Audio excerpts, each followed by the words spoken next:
آپ کو معلوم ہونا چاہیے پہلے زمانے میں بنو امیہ خاندان کا ایک بادشاہ گزرا ہے خلیفہ منصور.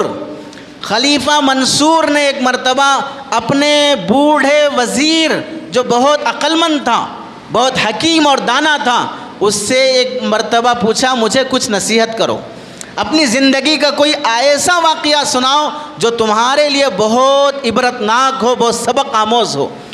تو اس کا وزیر عبد الرحمن اس کا نام تھا، اس نے سنایا میں نے اپنی زندگی میں بہت سے وزراء اور بادشاہ دیکھے، لیکن 2 بادشاہوں کی سبق آموز واقعے میں بہت تعجب مجھے لگے ہیں. ایک واقعہ کیا ہوا، خلیفہ عمر بن عبدالعزیز جب ان کا انتقال ہو رہا تھا تو ان کے 11 بیٹے تھے، 11 بیٹے، بیوی کا نام فاطمہ، 11 بچوں کی تربیت، اور بیوی بادشاہوں کے خاندان کی. 4 بھائی تھے بیوی کے، چاروں کے 4 بھائی بادشاہ تھے. بیوی کا باپ بادشاہ تھا، بیوی کا دادا بادشاہ تھا، بیوی کا شوہر بادشاہ ہے. 7 نسبتوں سے عورت کو بادشاہت کا تعلق حاصل ہے. لیکن جب وہ عمر بن عبدالعزیز کے پاس آتی ہے، پورے خزانے کی دولت کو لات مار کر عمر بن عبدالعزیز رحمۃ اللہ علیہ کے پاس آنے کے بعد دیندار، متقی، پرہیزگار عورت بن جاتی ہے. زندگی گزر رہی ہے، عید کے دن بھی دوسروں کے بچے بھاری بھاری کپڑے پہن کر عید کر رہے ہیں، عمر بن عبدالعزیز رحمۃ اللہ علیہ کے پاس اپنے بچوں کو عید کے دن نئے کپڑے پہنانے کا بھی انتظام نہیں ہے، جبکہ وہ وقت کا گورنر ہے، وقت کا امیر المومنین ہے. اور وہ وقت کا عمر بن عبدالعزیز وہ بھی وزیر اعظم ہے، وہ بھی گورنر ہے، لیکن حال یہ ہے کہ عید کے دن بھی اپنے بچوں کو نئے کپڑے تک نصیب نہیں ہے. موت کا جب وقت آیا تو وزیر نے کہا جانے کا وقت ہے، ابھی بھی تمہارے ہاتھ میں پاور ہے، اپنے بچوں کو 11 بچوں کو 11 شہروں کا گورنر بنا دو، پراپرٹیاں لکھ کے دے دو. یہ دنیا کے بادشاہوں کی عادت رہی ہے، جب پاور میں آتے ہیں آنے سے پہلے خوب پیسہ لٹاتے ہیں. کہاں سے لٹائیں گے؟ لون لیں گے، قرضے لیں گے، بزنس مینوں سے لیں گے، لینے کے بعد خوب لٹائیں گے، ووٹ کے نام پر کھلائیں گے، ایک ایک ووٹر کو، ووٹ ڈالنے والے کو 10-10 ہزار ایک ایک ووٹ پہ دیں گے. کیوں؟ جب یہ عہدے پہ آ جائیں گے 5 سال کے عہدے میں 50 سال جینے کی پراپرٹی بنا سکتے ہیں، 7 نسلوں کے کھانے کی پراپرٹی بنا سکتے ہیں. ہمارے نام پہ کچھ نہیں رہے گا، آنے والی نسل جس کو دینا ہے اس کے نام پہ جائے گا. اگر 5 سال کے بعد ہم عہدے سے ہٹ بھی گئے، ہم پر کیس ہو بھی گیا، ہمارے نام پہ تو کچھ بھی نہیں ہے.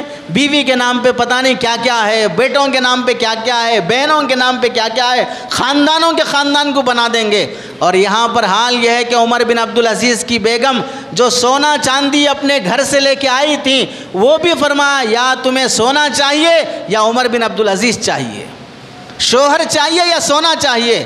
بیوی کی بھی تربیت کیسی ہوئی تھی، بادشاہوں کے گھر میں پلنے والی عورت، اس نے کہا ایسے سونے کے 1000 دولتوں سے مجھے عمر بن عبدالعزیز چاہیے. آج بادشاہوں کے گھر میں نہیں، عام لوگوں کے گھر میں پلنے والے بچوں کو دیکھ لو، شادی ہو کے جانے کے بعد سسرال میں کیسے نخرے، کیسی بدتمیزی، کھانے کے سلسلے میں کیسی مستی. لگتا ایسا ہے کہ یہ ہارون رشید کی بیٹی ہے، یہ ہارون رشید کی بیٹی ہے، ایسا لگتا ہے. حضرت عمر بن عبدالعزیز رحمۃ اللہ علیہ کو وزیر نے کہا کہ بیٹوں کے لیے کچھ چھوڑ کے جاؤ. عمر بن عبدالعزیز نے کہا مجھے بٹھا دو. کمزور ہو گئے تھے. بیٹھنے کے بعد فرمایا بچوں کو قریب بلا کر، بیٹوں سنو، تمہارے باپ کے پاس اتنا حلال نہیں تھا کہ تمہاری ضرورتیں پوری کر سکے، اور تمہارے باپ کو اتنی ہمت نہیں ہے کہ حرام کے ذریعے سے تمہاری خواہشات پوری کر سکے. میرے پاس اتنی ہمت نہیں ہے کہ حرام سے تمہاری خواہشات پوری کر کے میں جہنم میں جلنے کے قابل بن جاؤں.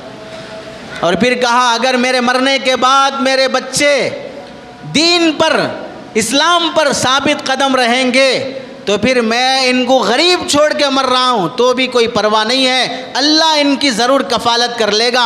اور اگر میں ان بچوں کو مالدار بنا کے مروں اور ان کے اندر دینداری نہ ہو، تو پھر نافرمان اولاد کی خاطر دولت جمع کر کے مرنے کی حماقت اور نادانی میں کرنا نہیں چاہتا۔ ان کے گناہوں میں میں ملوث رہوں گا، یہ نافرمانی کریں گے، شراب پئیں گے، عیاشی کریں گے، کس پر؟ میری کمائی ہوئی دولت پر۔ عمر بن عبدالعزیز رحمۃ اللہ علیہ کا انتقال ہوا، بادشاہ کا انتقال ہو رہا ہے، تو ان کے پاس کتنی دولت ہے؟ 17 دینار، سونے کے 17 سکے ہیں۔ 5 سکے کفن کا انتظام کرنے میں گئے، 2 سکے قبر کھودنے میں گئے، 17 سکوں میں سے 7 سکے قبر کفن دفن میں چلے گئے، 10 دینار سونے کے سکے بچے۔ 11 بیٹوں کو بانٹنا ہے، 10 دینار ہے، 1 دینار کم پڑ رہا ہے۔ ان دیناروں کو ڈھال کر چاندی میں ڈھالا گیا تو ہر بچے کو 19 روپے آئے، چاندی کے 19 سکے آئے۔ اور 20 درہم کوئی بڑی بات نہیں تھی اس زمانے میں، 20 درہم کوئی بڑی بات نہیں۔ آج کے حساب سے اگر 20 درہم کا حساب لگایا جائے، سمجھ لیجئے 5,500 کے آس پاس ہوتا ہے۔ اتنی مختصر دولت مل رہی ہے بادشاہ کے بیٹوں کو، اور جب اسی کے ساتھ دوسرا بادشاہ ہشام بن عبد الملک، اس کے بھی 11 بیٹے تھے، اور جب وہ مرنے کا ٹائم آیا تو اس نے اپنے 11 بیٹوں کو 11 شہروں کی دولت اور سلطنت دے دیا۔ ہر بیٹا اپنی جگہ پر گورنر بنا ہوا ہے۔ وہ بیٹے بھی مرے، وہ بادشاہ بھی مرا ہشام بن عبد الملک، اور یہ بادشاہ بھی مرا عمر بن عبدالعزیز۔ دونوں کی اولاد 11 ہیں۔ وزیر خلیفہ منصور کا عبد الرحمن یہ سناتا ہے، میری آنکھوں نے دیکھا عمر بن عبدالعزیز کے بیٹے جن کے باپ کی وراثت میں 1 دینار بھی انہیں پورا نہیں ملا، چند دنوں کے بعد وہ بچے مسجد کی سیڑھیوں پر کھڑے ہو کر اللہ کے راستے میں جہاد میں جانے والے مجاہدوں کو 100 گھوڑے ساز و سامان کے ساتھ صدقہ اور ہدیہ کر دیا کرتے تھے۔ اتنی دولت اللہ نے انہیں نواز دیا، اور وہیں ہشام بن عبد الملک کے بیٹے 11 گورنروں کو وہ سنبھالنے والے انہی سیڑھیوں پر بیٹھ کر ایک روٹی کے لیے صدقہ اور خیرات اور بھیک مانگ رہے تھے۔ کیا چھوڑا دونوں بادشاہوں نے؟ ایک بادشاہ نے دولت چھوڑا، دوسری بادشاہ نے تربیت چھوڑا ہے۔ اور آج ہم لوگ بھی کس کی نقل کرنا چاہتے ہیں؟ عمر بن عبدالعزیز کی یا ہشام بن عبد الملک کی؟